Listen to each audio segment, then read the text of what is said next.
ሰላም ሰላም ቤተሰቦቻችን ዛሬ ለየት ያለ ቪዲዮ ነው ይዘንላችሁ የመጣ ነው። በተለይ ደግሞ ለየት ላለ በዓል ሊሆን ይችላል፣ ለሰርግ ሊሆን ይችላል። የተሟላ የጌጣጌጥ ስብስብን የምትፈልጉ ከሆነና ዋጋውን ማወቅ የምትፈልጉ ከሆነ ቀለል ካለ እስከ መካከለኛ እንዲሁም ደግሞ በዛ ያለ ፉል የሆነ ሴት ማለት ነው በገበያ ላይ ወርቁ ቤት በስንት እየተሸጠ ነው የሚገኘው? የስብስቡ ብዛት ምን ይመስላል? የወርቁ ክብደት ምን ይመስላል? የሚለውን ዋጋውን ጨምሬ የማሳያችሁ ይሆናል በዚህ ቪዲዮ።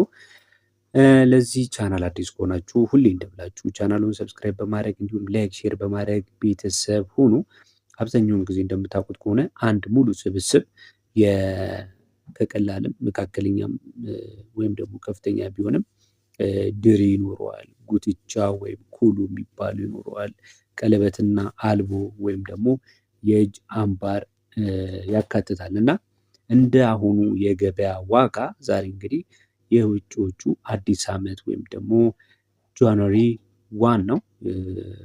ሙሉ ስብስብ ግምታዊ ዋጋን እነግራችኋለሁ ማለት ነው። ቀላል ስብስቡን ጀምሬ እነግራችኋለሁ።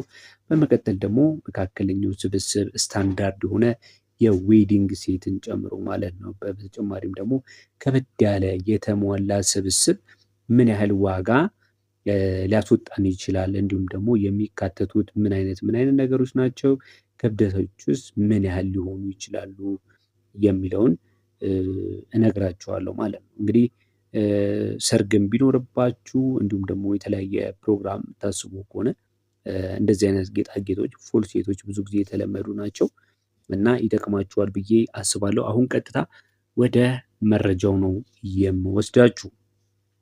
እንግዲህ የምነግራችሁ ወርቅ በብዛት በሚሸጥበት አካባቢ ባለ አማካይ ዋጋ ነው የምነግራችሁ ማለት ነው። መጀመሪያ ከላይት ዌይት ሴት እንጀምራለን ወይም ደግሞ ቀለል ካለ ስብስብ ነው የምንጀምረው። ቀለል ያለው ስብስብ እንግዲህ ቀለል ያሉ ዲዛይን ነው ያላቸው። ብዙ ጊዜ በጣም ውስብስብ የሆነ ዲዛይን የለባቸውም። ስለዚህ ወርቅ ላልፈሰሰባቸው ጌጣጌጦች የሚመረጥ ነው። ብዙ ጊዜ ወርቅ ላይ ቅጥን ተደርጎ የሚሰራ አለ፣ ሌላ ጊዜ ደግሞ ውፍር ተደርጎ የሚሰራ አለ። ምንድነው ክብደቱ ላይ ያው ማተር ያደርገዋል ማለት ነው። እንግዲህ ብዙ ጊዜ እንደዚህ ወርቅ ያልፈሰሰባቸው ጌጣጌጦች ቀላል ስብስብ ሲሆኑ ክብደታቸው የሚሆነው አጠቃላይ ክብደታቸው ማለት ነው ከ30 እስከ 45 ነው። ከ30 እስከ 45 ነው የሚካተተው